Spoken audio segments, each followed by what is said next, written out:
Welcome to information hub.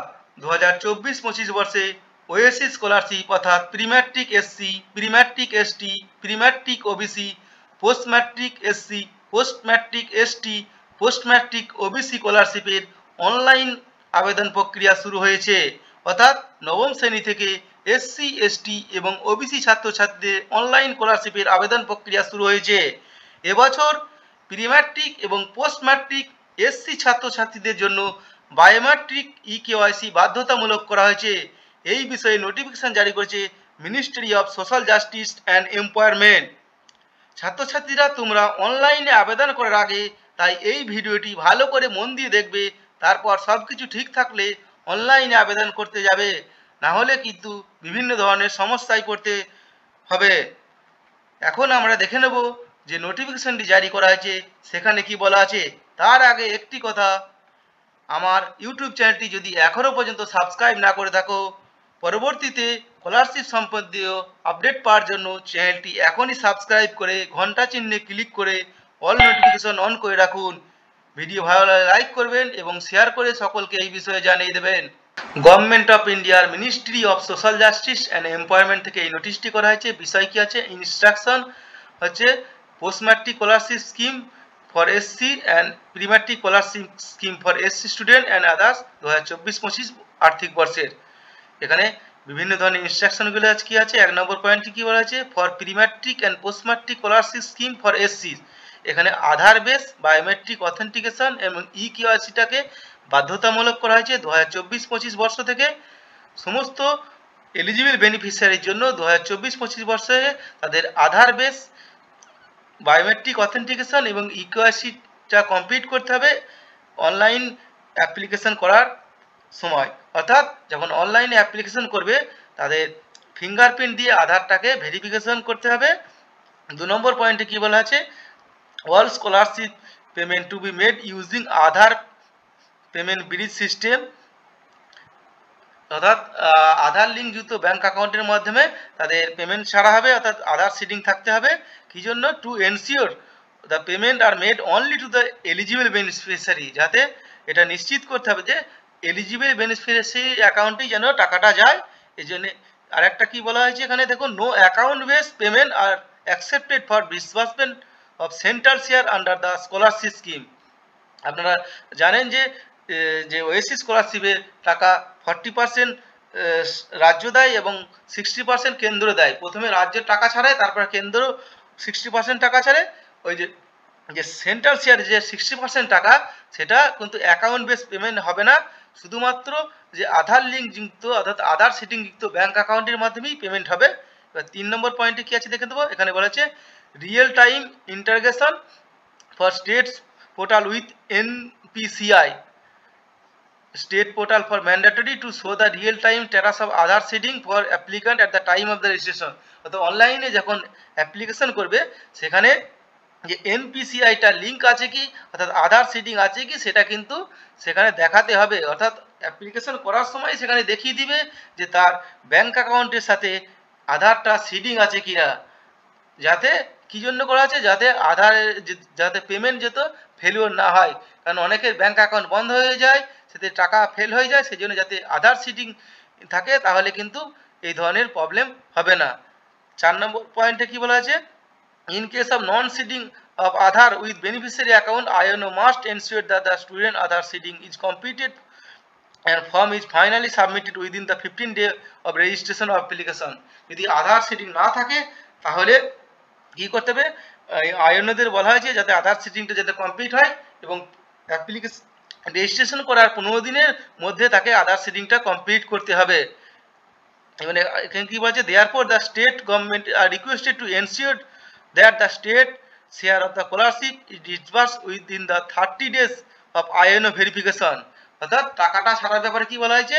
রাজ্যকে নিশ্চিত করতে বলছে যে স্কলারশিপের অ্যামাউন্টটা যাতে আইএনও যে ইনস্টিটিউট থেকে ভেরিফিকেশন করার পর ইনস্টিটিউটের যে নোডাল অফিসার আছে সে তার ভেরিফিকেশন করার 30 দিনের মধ্যে যেন তাদের স্টেট শেয়ার অর্থাৎ 40% টাকাটা যেন ছেড়ে দেওয়া হয়।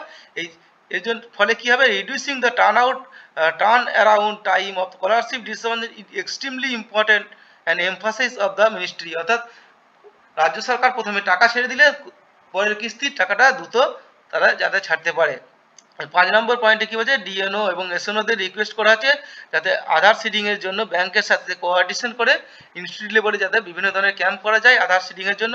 6 নম্বর পয়েন্টে কী বলা আছে, এখানে খুব গুরুত্বপূর্ণ জিনিস বলা আছে, for state it is required to the mandatory integration with the DigiLocker API Setu or the state database for digital বা online verification of the eligible certificate for 2024-25। এখানে আরেকটা জিনিস বলা আছে দেখুন, খুব গুরুত্বপূর্ণ, basic eligibility document specially the caste certificate, income certificate, educational institute certificate and domicile certificate required applying the scholarship should be fetched online. অর্থাৎ যে ইনকাম সার্টিফিকেট, কাস্ট সার্টিফিকেট যদি অনলাইনে ফেচ হয় এবং বিভিন্ন ধরনের এডুকেশনাল যে সার্টিফিকেট আছে যদি অনলাইনে ফেচ করা হয় তাদের স্টেট একটা পোর্টালের সাথে যেন যুক্ত করা হয়। এবং 7 নম্বর পয়েন্টে জিও ট্যাগিং করতে বলেছে ইনস্টিটিউটকে এবং আধার বেস ইকেওয়াইসি করতে বলেছে নোডাল অফিসারদের, এটা অক্টোবরের মধ্যে কমপ্লিট করার জন্য বলা হয়েছে। 8 নম্বর পয়েন্টে কী বলা হয়েছে দেখুন, state must ensure the facility of the provision in place of through beneficiary are. এখানে যে স্কলারশিপের বিভিন্ন ধরনের আপডেট যাতে বেনিফিশিয়ারিদের মোবাইলের মাধ্যমে SMS-এর মাধ্যমে জানানো হয় তার জন্য বলা হয়েছে, অথবা ইমেল অথবা বিভিন্ন ধরনের মাধ্যমে জানানো হয়। 9 নম্বর পয়েন্টে কী বলা আছে, যে student must ensure the scholarship benefit receive from the state and central government, tuition fee, non refundable fee are paid to the institute within 7 days from the receive of the scholarship অ্যামাউন্টের টাকা পাওয়ার পর তাদের যে tuition fee এবং non refundable ফিজ তারা যেন বিদ্যালয়ে 7 দিনের মধ্যে সেটা জমা দেয়। 10 নম্বর পয়েন্টে এটা বলা হয়েছে যে ইনস্টিটিউশন যেন একটা ডাইস কোড বা এইচআইসি কোড যেন এটা থাকে। এবং 11 নম্বর পয়েন্টে এটা আয়নদের জন্য বলা হয়েছে যে তারা যেন যখন ইনস্টিটিউটের ক্যাপ ভেরিফিকেশন করবে তার যেন গভর্নমেন্ট এডেড না প্রাইভেট সেটা যেন সঠিকভাবে করে, মানে এর দায়িত্ব কিন্তু আয়নদের কিন্তু নিতে হবে।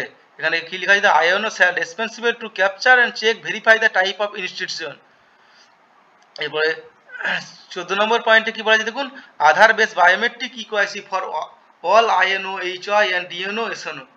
এটা কি বলছে, 2024-25 বর্ষ থেকে যে সেন্ট্রাল শেয়ারে যে টাকাটা ছাড়া হবে যখনই দেখা যাবে আইএনও, এইচওয়াই, ডিএনও, এসএনও সমস্ত লেভেলের আধার বেস বায়োমেট্রিকটা কমপ্লিট করা হয়েছে। অর্থাৎ বিদ্যালয় ইনস্টিটিউটের নোডাল অফিসার যে আছে, বিদ্যালয়ের head of the institute, district যে নোডাল অফিসার আছে এবং স্টেট নোডাল অফিসার প্রত্যেকের আধার বেস বায়োমেট্রিক ভেরিফিকেশন করার পরেই কিন্তু সেন্ট্রাল শেয়ারের টাকা কিন্তু ছাড়া হবে। এখানে আরও কিছু গুরুত্বপূর্ণ এখানে বিষয়গুলো বলা আছে সেখানে আমরা দেখে নেব। এখানে কি বলা আছে দেখুন, data integration, scheme implementation, analysis, monitoring, ইভ্যালুয়েশনগুলো করতে হবে। Physical verification including social audit, at least 10% institution beneficiary are scheme guideline. অর্থাৎ ফিজিক্যাল কিছু ভেরিফিকেশন করা হবে 10% ইনস্টিটিউট এবং বেনিফিশিয়ারিদের। যেমন গত বছর দেখবেন অনেক বিদ্যালয়ে কিন্তু ভেরিফিকেশন করা হয়েছিল, বাইরে থেকে লোক এসেছিল যে কে টাকা পেয়েছে সেটা জানার জন্য। এখানে এবার গুরুত্বপূর্ণ আরও কিছু জিনিস দেখুন, এখানে বলা আছে কি, state and union territory needs to capture active mobile number of the INO mandatory. অর্থাৎ যে ইনস্টিটিউট নোডাল অফিসার আছে তাদের অ্যাক্টিভ মোবাইল নম্বরটা ম্যান্ডেটরি। এবং state and UT are capture the date of birth of the applicant as per the Aadhaar details. অর্থাৎ স্টেটদের এবং union টেরিটরিদের বলা হচ্ছে যেন যে অ্যাপ্লিক্যান্টের অর্থাৎ স্টুডেন্টদের আধারের ডেট অফ বার্থটা যেন তাদের সংরক্ষণ করা হয়, যদি না থাকে তাহলে সেটা যেন আপডেট করে দেওয়া হয়।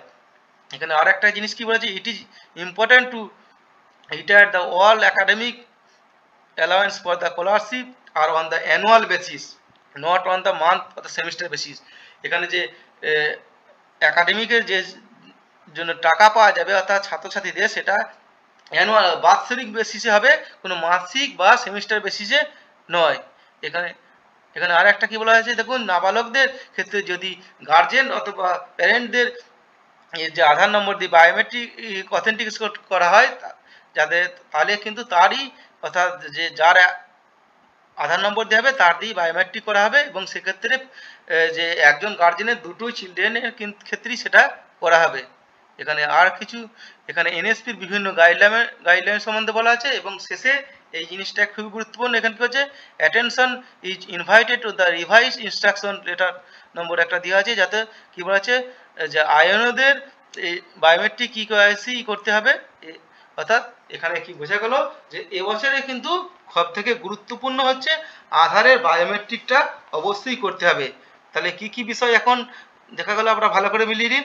আধার, ছাত্রছাত্রীদের তোমাদের আধার কার্ডের নাম, ডেট অফ বার্থ এবং বাংলা শিক্ষা পোর্টালের নাম এবং ডেট অফ বার্থ যেন একই থাকে, নাহলে সেটা সঠিক করে নেওয়ার পরে অনলাইনে আবেদন করতে হবে। এবং আধার কার্ডের, বাংলা শিক্ষা পোর্টাল এবং কাস্ট সার্টিফিকেটের নাম যেন সবসময় একই বানান থাকে, সেটা কিন্তু খেয়াল রাখতে হবে। ব্যাংক অ্যাকাউন্টে যেন এনসিপিআই আধার ম্যাপিং থাকে, অর্থাৎ আধার সিডিং থাকে, অর্থাৎ ডিবিটি মোড চালু থাকে, তারপরেই কিন্তু অনলাইনে আবেদন করতে যাবে। ইনকাম সার্টিফিকেট বা কাস্ট সার্টিফিকেট এগুলো যেন অনলাইনে ভেরিফিকেশন করা থাকে, অর্থাৎ ডিজিটাল সার্টিফিকেট যেন থাকে সেটা দেখতে হবে। আধার কার্ডের সাথে মোবাইল নম্বর লিঙ্ক আছে কি সেদিকে খেয়াল রাখতে হবে। এবং লাস্ট গত বছরে যে কত পার্সেন্ট মার্কস পেয়েছো সেটা ভালো করে তোমরা দেখে নেবে, এবং কত পার্সেন্ট প্রেজেন্ট আছে সেটা বিদ্যালয়ের সাথে মিলিয়ে নেবে। এবং ক্লাস স্টার্ট ডেট এবং ক্লাস কবে শুরু হয়েছে কবে শেষ হয়েছে সেগুলো বিদ্যালয় থেকে লিখে নিয়ে যাবে, অযথা উল্টাপাল্টা কিন্তু লিখবে না, পরবর্তীতে প্রবলেম হতে পারে। এখন আমরা আরও কিছু গুরুত্বপূর্ণ জিনিস দেখে নেব। এখানে কি বলা আছে দেখুন, অনুগ্রহ করে আপনার নিজের সঠিক আধার নম্বর, লিঙ্গ, জন্ম তারিখ আবেদনপত্রের নির্দিষ্ট স্থানে লিখুন। জাতিগত শংসাপত্রের নাম এবং আধারের নাম একই থাকতে হবে। পোস্ট ম্যাট্রিক স্কলারশিপের ক্ষেত্রে সাবধানে কোর্স এবং প্রতিষ্ঠান নির্বাচন করুন। কোনো অমিলের ফলে আবেদন প্রত্যাখ্যান হতে পারে, অর্থাৎ রিজেক্ট হতে পারে, এবং কোনো ভুল তথ্য দিয়ে স্কলারশিপ পেলে টাকা পুনরুদ্ধার করা যেতে পারে, এবং মিথ্যা তথ্য দিয়ে স্কলারশিপ পেলে আইনি ব্যবস্থা নেওয়া হতে পারে। 4 নম্বরে কি বলে দেখুন, সক্রিয় মোবাইল নম্বর যা আপনার নিজের বা যেটিতে আপনার অধিকারে আছে সেই মোবাইল নম্বর দিয়ে আবেদন করুন। আপনার কোর্স শেষ না হওয়া পর্যন্ত আপনাকে এটি সংরক্ষণ করে রাখতে হবে। একজন প্রার্থীর থেকে শুধুমাত্র একটি আবেদন গ্রহণ করা হবে, একাধিক আবেদনের ফলে আবেদন প্রত্যাখ্যান হতে পারে। আপনার ব্যাংক অ্যাকাউন্টে অবশ্যই আধার সিডিং এবং ডিবিটি সক্রিয় থাকতে হবে। বৃত্তির অর্থ পরিমাণ নিজের আধারযুক্ত ব্যাংক অ্যাকাউন্টে জমা হবে, অর্থাৎ আধার সিডিং আছে সেই ব্যাংক অ্যাকাউন্টে জমা হবে। বাংলা শিক্ষা পোর্টালের নামের সাথে আধারের নাম মিল থাকতে হবে, অন্যথায় যদি নাম মিল না থাকে প্রতিষ্ঠানের সাথে যোগাযোগ করো। কি কি কাগজপত্র লাগবে, আয়ের সংস্থাপত্র অর্থাৎ ইনকাম সার্টিফিকেট, জন্ম তারিখের প্রমাণ থাকতে হবে, এটা আধারের ডাটাবেস এবং অনলাইনের সাথে যাচাই করা হবে, বাংলা শিক্ষা পোর্টালের সাথেও যাচাই হবে, অর্থাৎ সঠিক তথ্য ঠিক থাকার পরেই কিন্তু অনলাইনে আবেদন করতে হবে। এবং শেষ পরীক্ষার মার্কশিটের জেরক্স কপি কিন্তু দিতে হবে। এখানে যে সমস্ত জিনিস বলা হলো সেগুলো যদি ঠিক থাকে তাহলে অনলাইনে আবেদন করতে যাবে, যদি না ঠিক থাকে আগে ঠিক করে নেবে, তারপরে অনলাইনে আবেদন করতে যাবে। ভিডিওটি শেয়ার করে সকলকে এই বিষয়ে জানিয়ে দিন। ভিডিও ভালো লাইক করবেন এবং শেয়ার করবে। পরবর্তীতে এই ধরনের আপডেট পাওয়ার জন্য আমার ইউটিউব চ্যানেলটি যদি এখনও পর্যন্ত সাবস্ক্রাইব না করে থাকে এখনই সাবস্ক্রাইব করে নোটিফিকেশন অন করে রাখো। ধন্যবাদ।